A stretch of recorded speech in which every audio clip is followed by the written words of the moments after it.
Good morning everybody!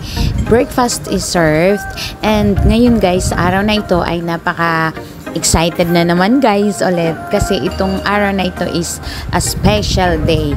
Bakit ko ito natawag na special day guys? Kasi kung kayo ay nakakapag-tour na or kadalasan nagtutour kayo, nakaka-relate kayo sa akin. Kasi po, pagka halimbawa po nasa tour agency kayo, hindi po ito kasali doon sa kanilang package tour. Kasi po, ito po ay add-ons. Kasi po, ang mga ganitong tour ay mayroong kamahalan at mayroon din talaga siyang presyo. So, this is a special day. Ayan po, nandito kami sa hotel sa labas at handang-handa na kami, hinahantay namin ang aming service. Ayan guys, kasi buong araw kami ngayon. Actually guys, marami kami pero sa tour na to ay 8 piraso lang kami ang sumama dito. And then, this is our service. Nandito na guys.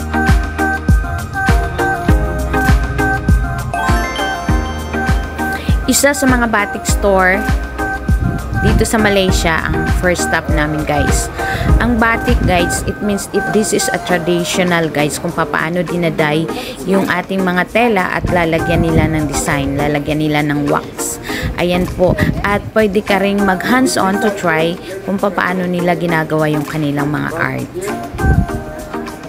From batik, ayan guys, aakyat na tayo sa Genting Highland. Alam mo guys, ito 1 hour ang biyahe guys from Kuala Lumpur City, which is ang Kuala Lumpur is the main city of Malaysia.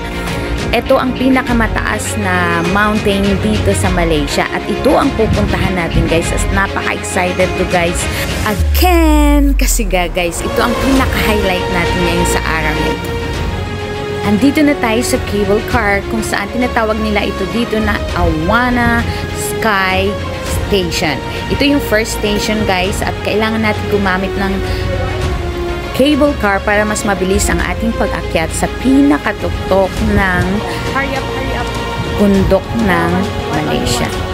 Isang group lang kami guys, kaya ayan, nagkasya kami sa isang cable car kasi malaki naman yung cable car nila at 8 piraso lang kami, pang siyam yung aming tour guide at masayang-masaya kami guys. Syempre pag turista ka, lagi kang excited kung ano yung mga naghihintay na mga tanawin doon sa inyong pupuntahan.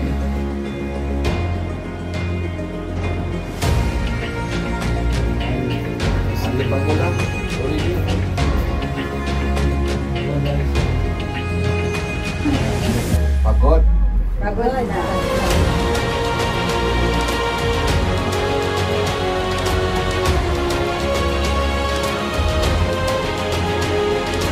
Ayan guys, sa likod ko, nakita nyo na kumakapal na yung fog guys kasi medyo nasa mataas na kami. Nandito na kami sa kalagitnaan ng bundok at malapit na rin po kami sa Shin Sui Station kung saan doon po kami mag-stop para po doon kami mamamasyal sa Shin Sui Cave Station. Ayan po, nakikita na namin ang pagoda kaya malapit na kami sa station na yon.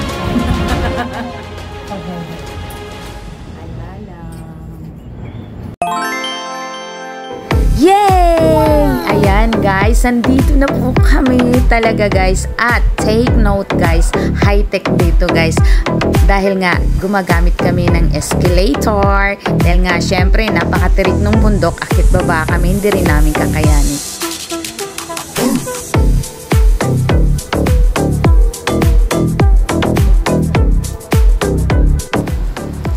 Ayan na guys, ito na yung totoo talaga kasi dumadampi na sa aming mga balat ang lamig at ang napakalakas na hangin.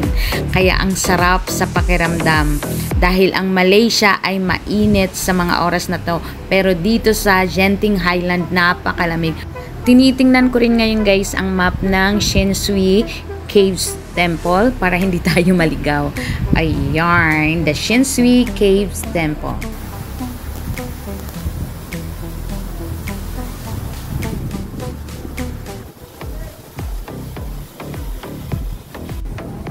Grabe, ang lamig! Para tayong nasa Baguio, oh my gosh. We are here in Genting Highlands guys ng Malaysia. Ito, pero aakyat pa kami guys. This is our first stop through cable car.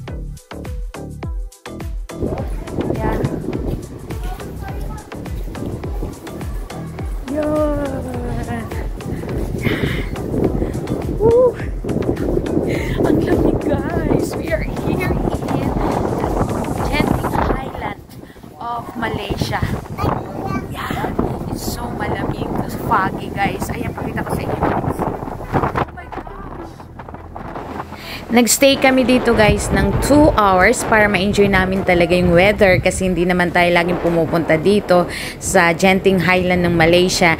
And then nag-ikot kami kasi malawak ito.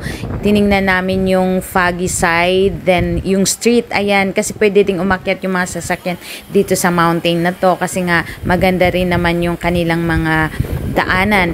And then nag-food hunt din kami guys kasi ang daming pagkain dito guys sa Shin Sui Cave Temple nila.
Dito na kami ulit guys sa cable car. Paakyat na kami. Ayan.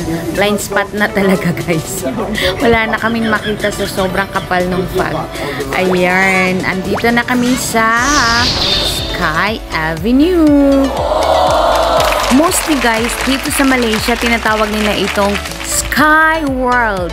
Akalain mo guys, dito sa tuktok ng bundok ng Malaysia, dito nila itinayo ang kanilang pinaka-premium high-end mall.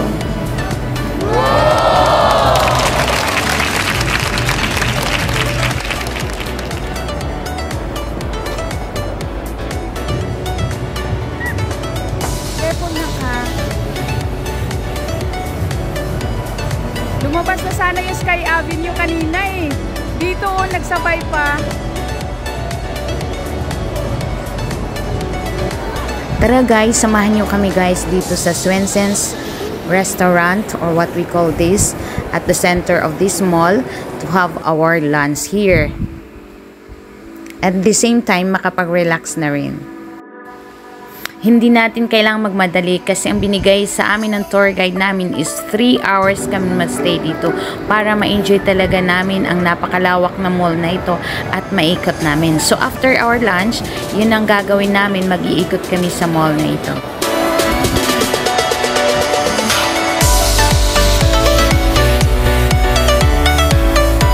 Again, guys, we are still here in Malaysia. Guys, thank you so much for watching. See you again on my next update. God bless us all. Bye!